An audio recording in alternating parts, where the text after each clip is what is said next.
राधा माँ कमरे में इधर उधर घूम रही थीं। कबीर उनके पास आ खड़ा हुआ। माँ उसे देख मुस्कुरा दी।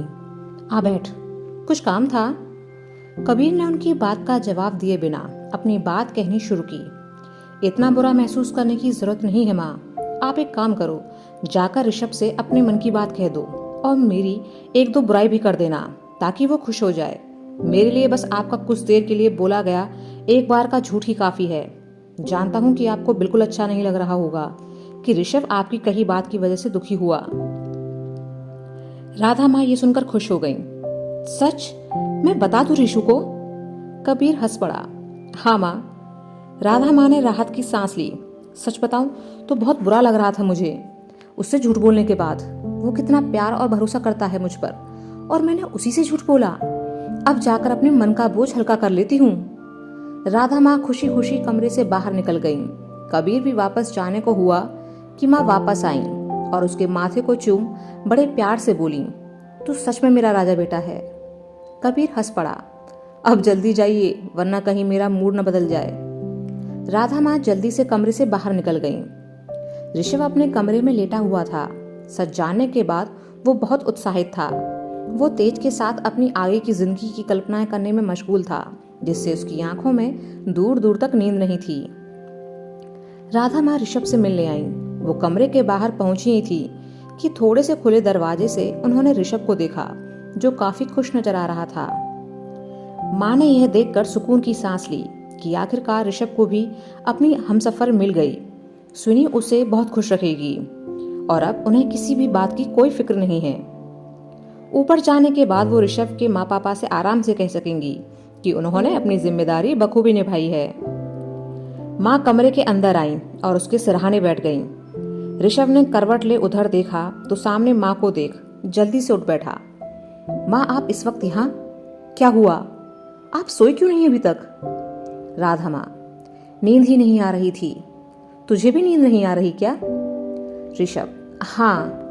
राधा माँ ने उसका सिर अपनी गोद में रख लिया और उसे प्यार से थपथपाने लगी। तू आंखें बंद कर सोने की कोशिश कर और मन को शांत रख। ऋषभ उदास होने का नाटक करते हुए बोला, प्यार तो छिन गया मेरा, फिर मन शांत कैसे रह सकता है भला? राधा माँ, तू नाराज है मुझसे? ऋषभ, नहीं, मैं तो अपनी किस्मत से नाराज हूं। राधा माँ, मैं तुझे कुछ बताने आई हूं। ऋषभ ने उनकी ओर प्रश्नात्मक भाव से देखा। क्या? राधा माँ, मैंने तुझसे झूठ बोला था। ऋषभ अनजान बनने का नाटक करते हुए बोला, झूठ? कैसा झूठ? राधा माँ, यही कि तेरी शादी सुनी से नहीं हो सकती, जबकि सच तो यह है कि तेरी शादी सुनी से ही हो रही है। मैं अपने बच्चे को तकलीफ में नहीं देख सकती। मुझे माफ कर दे बच्चे। ऋषभ ये सुन हंस पड़ा। मुझे सब पता है माँ, आप परेशान मत हो। राधा माँ चुप हो उसे देखने लगी। ऋषभ, जय ने सब बता दिया मुझे, और मुझे आपसे कोई शिकायत नहीं है। कबीर को कर लेने दो जो वो करना चाहता है। भोला है बेचारा। बस आप किसी को मत बताना कि मैं सच जानता हूँ। राधा माँ, नहीं बताऊंगी। अच्छा, अपनी होने वाली बीवी के बारे में तो बता कुछ। ऋषभ, बताऊंगा, लेकिन पहले एक वादा करो। राधा माँ, कैसा वादा? ऋषभ, यही कि अपनी बहू के आने के बाद भी आपका मेरे लिए प्यार कम नहीं होगा और आप मुझे उससे ज्यादा ही प्यार करोगी हमेशा। राधा माँ ने उसे दूर हटाते हुए कहा, तू कभी बाज नहीं आएगा ना अपनी हरकतों से। ऋषभ ने माँ के हाथों को पकड़ लिया और वापस से उनकी गोद में सिर रख लिया। दोनों माँ बेटे बातों में मशगूल हो गए। तारा ने सुनी को फोन किया और बातें करने लगी तो महसूस हुआ कि वो उदास है। उसने अब उसे सारा सच बता दिया, जिसे जानकर सुनी की खुशी का ठिकाना ही नहीं रहा। फिर अगले ही पल वो उदास हो गई। तारा, अब क्या हुआ? तारा, सारा सच जानने के बाद ऋषभ जी हमसे नाराज होंगे ना? फिर तो।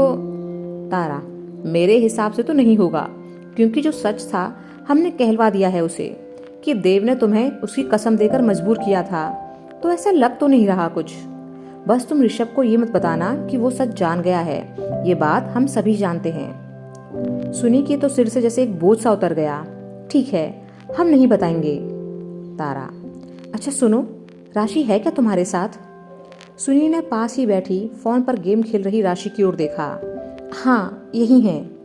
तारा, तो फ़ोन का स्पीकर ऑन करो, मुझे तुम दोनों को कुछ बताना है। सुनी ने राशि को अपने पास आने का इशारा किया और स्पीकर ऑन कर दिया। तारा ने उन्हें सारे भाइयों का भूत बन के डराने वाला किस्सा कह सुनाया।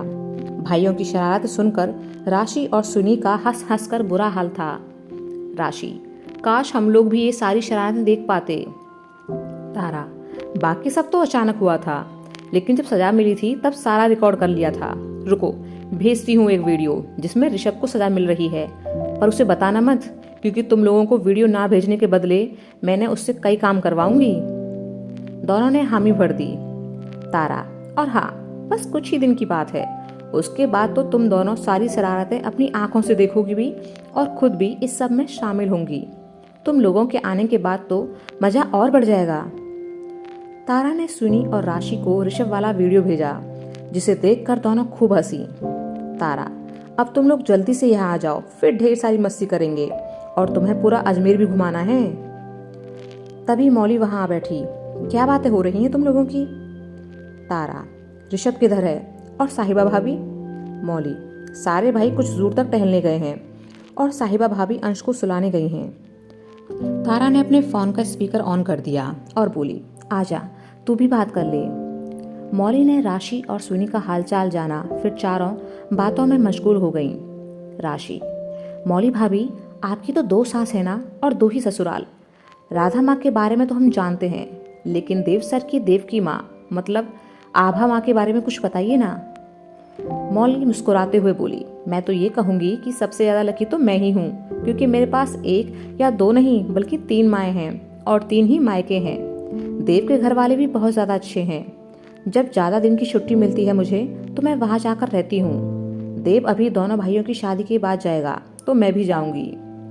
देव की माँ की अच्छाई का अंदाजा इसी बात से लगा लो कि उन्होंने खुद मुझे शादी के बाद यहाँ रहकर नौकरी करने को बोला, क्योंकि उन्हें पता था कि देव को तो छुट्टी बहुत ही कम मिलती है, तो मैं यहाँ मेरी बहन जैसी दोस्त तारा के साथ कम से कम अकेलापन तो महसूस नहीं करूंगी। देव के बड़े भाई भाभी भी मुझे बहुत सपोर्ट करते हैं। अभी शादी में आएंगे ना सब लोग, तब तुमसे मिलवाऊंगी सभी को। सुनी, हम दोनों भी मिलना चाहेंगे उनसे। तारा, और हम सभी की इकलौती ननद भी है जो सभी भाइयों की लाडली है। रोहन से बड़ी है तो उस पर खूब हुक्म चलाती है। वो भी बहुत अच्छी है, मौली के बचपन की दोस्त है, वो भी आ रही है जल्दी। राशि, वाह, इतनी बड़ी फैमिली है हमारी और वो भी इतनी स्वीट।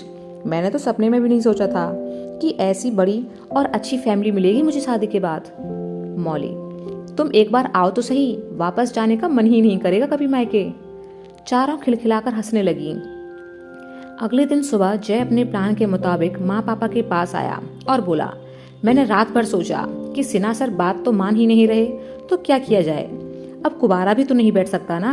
और सच कहूँ तो सिन्हा सर के व्यवहार ने मेरा दिल तोड़कर रख दिया। उन्होंने मुझे इग्नोर किया और मेरी ईगो को हर्ट किया, ये कहते हुए कि मेरे जैसे लड़के से वो माही की शादी नहीं होने देंगे। मेरे जैसे लड़के से क्या मतलब था उनका? प्यार अपनी जगह है, पर स्वाभिमान नाम की भी कोई चीज होती है। मैं किसी के लिए भी अपने स्वाभिमान को ताक पर नहीं रख सकता। सिन्हा सर ने मेरे स्वाभिमान को ठेस पहुंचाई है, इसलिए अब मैं माही से शादी नहीं करूंगा। यह सुनकर उसके माँ पापा हैरान रह गए। माँ, ये क्या बोल रहे हो तुम? ऐसे गुस्सा नहीं करते। सिन्हा सर से नाराज हो तो उसमें माही की क्या गलती? मिस्टर दीक्षित, हाँ जय, तुम्हारी माँ सही कह रही हैं, तो मैं माही के साथ ऐसे नहीं करना चाहिए। जय, तो उन्हें भी कोई हक नहीं मेरे स्वाभिमान को ठेस पहुंचाने का। वैसे भी वो तो पहले ही मना कर चुके हैं। मैं उनसे कोई रिक्वेस्ट नहीं करूंगा और ना ही उन्हें मनाऊंगा। मिस्टर दीक्षित, और अगर वो खुद ही रिश्ता लेकर आए कि उन्हें एहसास हो गया है कि तुम अच्छे लड़के। जय ने उनकी बात काट दी। आएंगे तो भी मना कर दूंगा। मैं अब माही से शादी करना ही नहीं चाहता। मेरा मन खराब हो गया है अब। उसने तो सर के सामने मुझे झूठा साबित कर दिया, कह दिया कि वो मुझसे प्यार ही नहीं करती, और ऐसी डरपोक लड़की पर अब मुझे रत्ती भर भी भरोसा नहीं। नफरत करता हूँ मैं उस लड़की से। मैं तो बस अरेंज मैरिज करना चाहता हूँ, वो भी जल्द ही। तो आप मेरे लिए कोई अच्छी सी लड़की ढूंढ लो। अगर सिर्फ मेरी बात होती तो मैं शादी नहीं करता, लेकिन आप लोगों को भी तो कुछ अरमान होंगे ना अपने इस बेटे की शादी के लिए, तो आप लोगों की खुशी का भी तो मुझे ध्यान रखना है। अगले हफ्ते मैं दिल्ली जाकर उस माही को खूब सुना कर आऊंगा। जय गुस्सा दिखाते हुए कमरे से बाहर निकल गया और एक कोने में खड़ा हो गया। अंदर कमरे में माँ पापा परेशान थे। मिस्टर दीक्षित, ये क्या हो गया?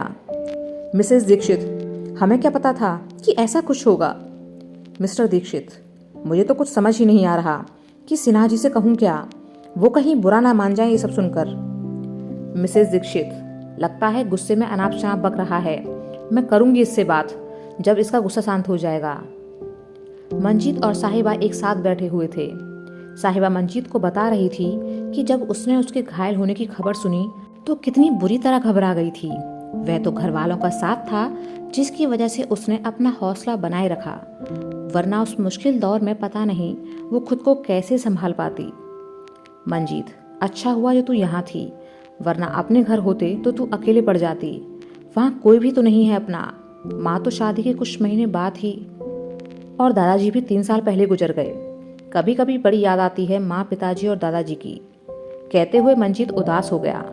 कुछ पलों की खामोशी के बाद वह बोला, साहिबा, तुझे कभी कभी लगता होगा कि किस बैल बुद्धि से तेरी शादी हो गई। साहिबा, कमाल करते हो।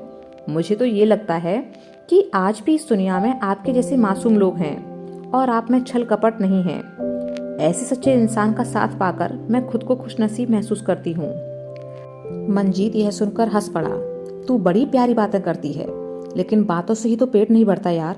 कुछ अच्छा सा बनाकर खिला दे। साहिबा नाराज सी उठ खड़ी हुई। यहाँ तो सिर्फ खाना ही दिखता है आपको। मंजीत, मैं क्या करूँ, तू खाना बनाती ही इतना अच्छा है। साहिबा, ज्यादा मक्खनबाजी नहीं करो, लाती हूँ। वह मुस्कुराते हुए किचन में चली गई। सभी घरवाले अब शादी की तैयारी में जुट गए थे। ऋषभ ने 3 दिन तक सुनी से बात नहीं की। यह देख वह काफी परेशान हो गई। आखिरकार चौथे दिन उसने खुद से ऋषभ को फोन किया और उसके कॉल रिसीव करते ही लगी डांटने, 3 दिन से इंतजार कर रहे हैं हम, लेकिन आपने एक कॉल भी नहीं की। ऋषभ हंसी छिपाते हुए बोला, तुमने ही तो कहा था कि मैं तुम्हें भूल जाऊं, तो बस वही कोशिश कर रहा हूं। सुनी रुआसी होती हुई बोली, तो इतनी जल्दी भूल गए आप हमें? ऋषभ, कह तो रहा हूं कि कोशिश कर रहा हूं। अब जब निशा से शादी हो ही रही है तो उसे कोई और धोखा नहीं देना चाहता, इसलिए दिल पर पत्थर रख लिया है। सुनी, पर ऋषभ ने कॉल कट कर दी। सुनी को पता था सच, लेकिन फिर भी ऋषभ की बेरुखी ने उसकी आंखों में आंसू ला दिए। तभी उसके फोन की रिंग बजने लगी। उसने देखा कि ऋषभ का ही कॉल है, तो उसने जल्दी से फोन उठाया। अब क्या है?